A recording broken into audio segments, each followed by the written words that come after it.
Hey everyone, it's Heather from What Heather Did, and it's raining here. It's so exciting because it doesn't rain here very often. And I actually turned my chair around so you could see like the rain and it was coming down and um instead of just my house. And it stopped raining that hard. So now what you can see is the dirt that is now muddy because my dogs have they like to run tracks. And so that's not the point. On to the point. Today I am participating in the Thrift Flip Challenge hosted by Kat from Owling Dog Designs and Vaughn from Statement Designs. And the challenge was to take a thrifted piece of furniture and flip it. And you're supposed to have a collaborator to collaborate on. And I'm going to be honest, I don't, because I misunderstood the assignment from the get-go, and I thought it was a flea market flip, not a thrift flip. And I was like, I couldn't find anything at our flea market, so I wasn't planning on participating. And then Kat very nicely reached out to me and was like, hey, are you participating? And I said, oh, I couldn't find anything at the flea market. She was like, yeah, it can be anything thrifted, Heather. It doesn't matter. And I was like, oh, yeah, I can do that then. So here I am with my video, which was actually really helpful too because I had this piece that I had bought at a garage sale a while back and redone it. Same time I was doing the maximalist dressers, I've had it a while, and it didn't sell and it didn't sell. And so it was several renditions of trying to flip it again and fix it and do something else with it, and things didn't quite come together, and finally they did. So I just had to finish this up and get the video, and here we are. So be sure to check out the playlist down in the description below and find all the other videos for the other flips. I'm actually not even sure who's participating in this one because I usually pay more attention ahead of time, and I didn't because I misunderstood. So let's get started and find out what Heather did today. Okay, here is my piece. And I found this at a garage sale. It was the same time I found that dresser for the Maximalist challenge, and I worked on this at the same time, so this one didn't get recorded. But I originally painted it with this. It was Heirloom Traditions Monarchy, and I mean, it's a beautiful red. It didn't really show up right on my camera, but it's actually a very pretty red. And I did a dark stain as a glaze over it to give it that older antiques look, and painted the hardware black. It's in really good condition. Like I didn't have to do any repairs. It's fairly new. There was some overspray, and um, but it never sold. And I mean, it's just a single nightstand. So as much as I love it, and I know this look is pretty popular, but again, it's just a single nightstand. So I'm going to do something and just hopefully just go crazy. I'm going to have fun. Look how pretty this was. It doesn't show up well on camera. It actually looks really pretty in person. But it's been sitting here taking up space.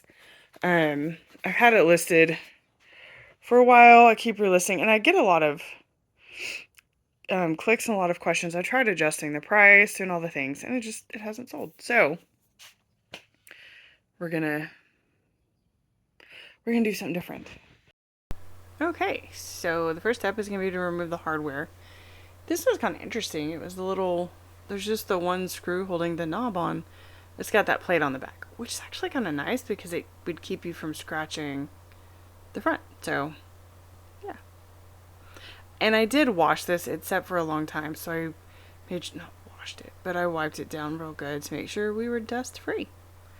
And then my first step was to just do a light scuff sanding. I just want to put some little scratches in the top coat. That's all I need to do. You can also see when I started this because my hair was still longer.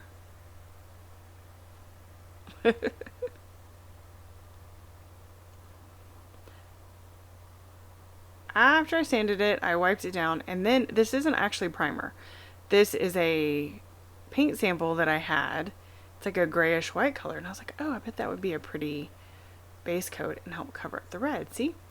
And this turned out to be kind of a not good idea because I had some adhesion problems that come up later, and I don't know if it was the paint or if it was me. But also I decided I didn't like these little seams right here, so I went through and caulked all the seams.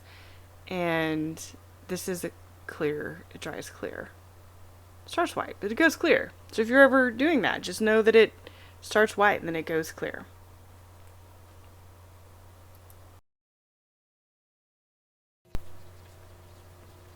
Okay, so this is look number 2, and I had literally no plan. I just picked out colors that I liked and was going to put them on there to see what happened and what I didn't like, and then could I adjust. So like the blue was a mist tint. I'm not sure what the yellow is, to be honest. But you know, like there's some flamingo, and I actually got a lot, like I had fun doing this, which I think is the main point. And I definitely decided that I was gonna go with the blues and like get rid of the orange. I was not gonna keep the pink or the purple, but I was gonna keep the blues and that darker green and maybe the yellow. So I had a plan. But after it sat for a while, I had adhesion problems and it wasn't sticking. So, and you know, if you're gonna paint stuff, you want the paint to stick to it. So I scraped everything off and started again. This time I just scraped everything off and then I sprayed it down with shellac to seal it with shellac. Also sanded, scraped and then sanded. And I just started painting. The yellow, I think it's a Waverly chalk paint. And then flamingo. I was just painting. Like I liked the way the orange, the green, and the yellow went together. Also, it is that flamingo, it looks flesh toned. That's just look at it. I liked it. I did kind of like it. Doing a second coat, and I was gonna blend a little bit more. And then some things happened, and it didn't go well. So this is look number 3, right? Okay, yeah, it didn't go well. So I got frustrated, and I did this. I just covered the whole thing with like a wash. So we're here, and it's time to start look number 4, which is going to be the official new look. And here's where we are picking up. The design for this piece came from, the inspiration for the design came from the song Leave a Light On by Papa Roach. And since September is National Suicide Prevention Month, I decided that this was a great time to do this design. And I'm using black chalk paint with a texture additive because I'm going to put a lot of texture on this piece because things can be rough, right? That darkness sometimes that we all feel, it's rough. And I wanted this to be just a lot of depth and texture to this piece. And as a reminder, if you or anybody you know is struggling, the suicide prevention hotline number is 988. And we should make sure to reach out to people that we think may be struggling. Leave that light on and let them know that they are not struggling alone.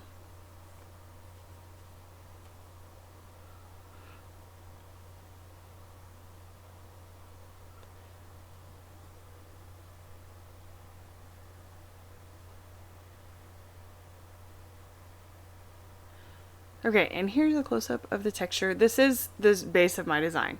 I want a black background with lots of texture on it. The whole piece is going to be textured, even the top. And we're going to bring some color into that. I'm ready. This is kind of my thought so far. I might do more. I don't know. See? So it goes. Wanted to try. Saw somebody using something like a big flat one.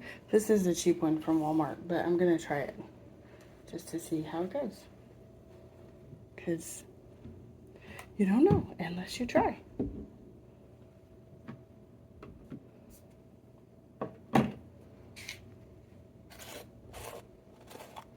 My My son was helping me move this, and he was like, why is it so bumpy? It's like, that was texture. That was painting texture. He's like, oh, thought maybe the paint was too dry and you shouldn't have been using it. There's also that. Squirts. And then this has been drying, actually for more than 24 hours, but it has been drying.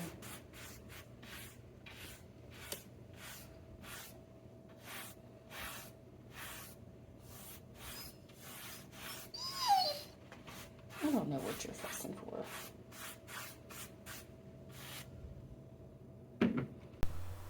So when I started painting this, I didn't really have like a clear picture of what I wanted to do. I just knew I wanted the colors to look, like a light is actually coming on and shining in the darkness.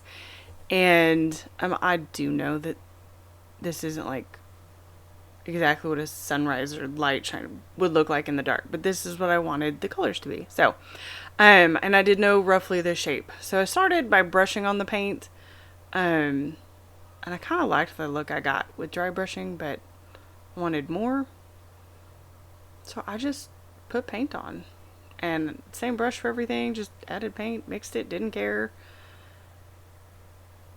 And then I realized that tapping got me I'm still brushing here.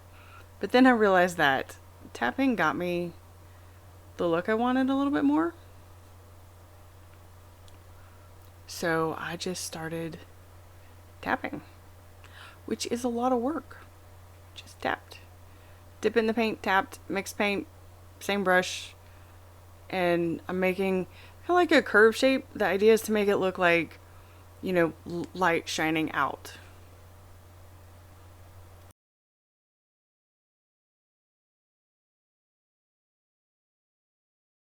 Everywhere.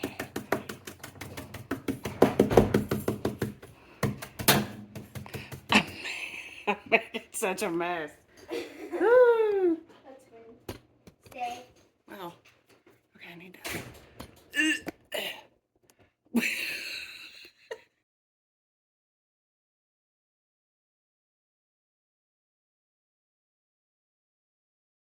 I'm just gonna go with it.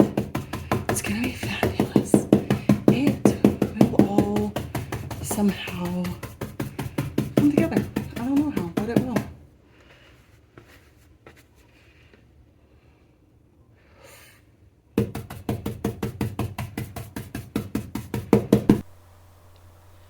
And then I did decide to bring a little bit more black back in. I feel like it was the right look for what I wanted. And then after I had all the paint on there, I did decide to do a top coat with a polyacrylic top coat first. I do want to use some wax over it, but I want to seal it first. You can see the bottom one I had already done the black. It looked a little cloudy because it was still wet. So I'm just going to use some polyacrylic. And polyacrylic over texture is a little bit of a challenge because polyacrylic tends to bubble a lot anyway. So I just went, honestly, pretty slow and just brushed in different directions and went over it and was real gentle. I used a very light hand, and make sure you use a brush for your colors because it did this. I don't know if it was the brand, but there was some bleeding from the paint, which doesn't normally happen. So I don't know. It had long enough to dry. And when you're using polyacrylic, if you're going over multiple surfaces, make sure to get the edge so you don't have those drips building up. And this was really light pressure because I was trying not to drag too much or create too many air bubbles on that texture.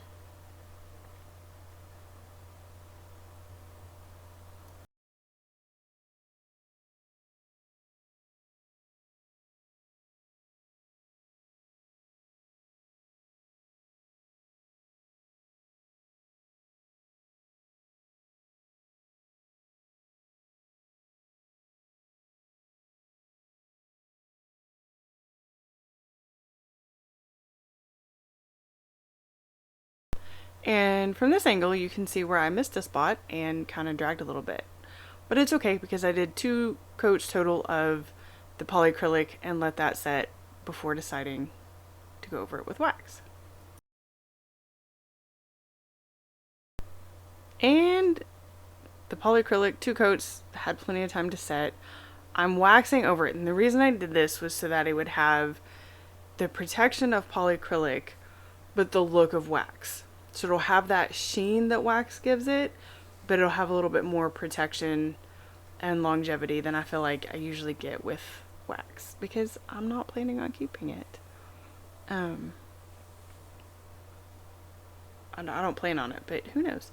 So I just went over the whole thing with clear wax. Wipe it on. It takes a little bit more time with the texture, but it's not a big deal. And then after it sets for like 15-20 minutes, you take a lint-free cloth and just buff it off.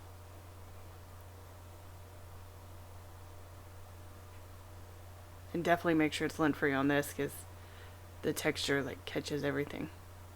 And then after that had set, I went in with the black. I liked the look of the black from behind, and I just wanted to add to that and kind of enhance that.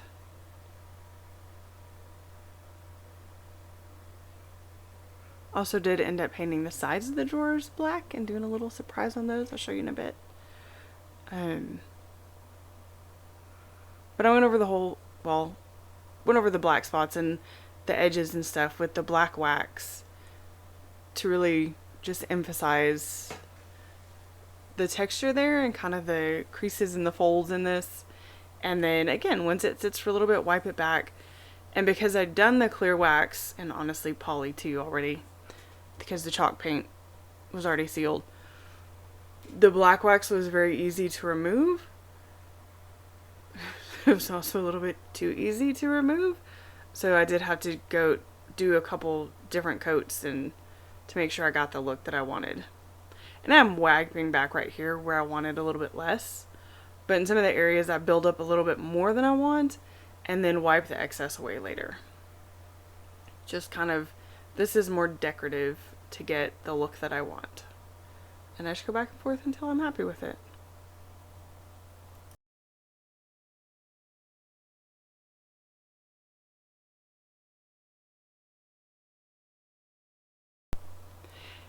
And something I would say about the black wax is don't be afraid of it. It is harder to wipe off with the texture on there, but it is possible, like if you get, you don't like the look, you can wipe it back, and as long as you do it right away, and it you can get the look that you want. So don't be afraid of it. I also went, you can hopefully kind of tell how the paint curves. The drawers aren't pushed in, but I went along the curves with the wax to kind of highlight that difference. Again, it's supposed to look like a light shining out, so it's not a straight line. And I just went over the whole piece with the black wax, using it to put it where I wanted and remove where I don't, and don't put it where I don't want it. We are coming up to the end of this video. If you feel like I've earned it, please subscribe to my channel. That helps me keep making content. Please like my video and make sure to watch the other videos in this challenge, and you'll find any links that you're looking for down in the description below. And I'm not sure I'm 100% done, but I am done for the purpose of this challenge. So let's check out what I've done. Again, I'm not 100% sure that I'm done. I might add, I don't know, maybe some gold accents or highlights somewhere. I don't know. I'll just have to keep looking at it and decide. And here's the side. My driveway's not flat. A little surprise inside.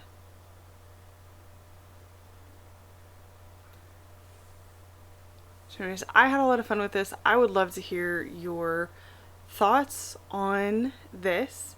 And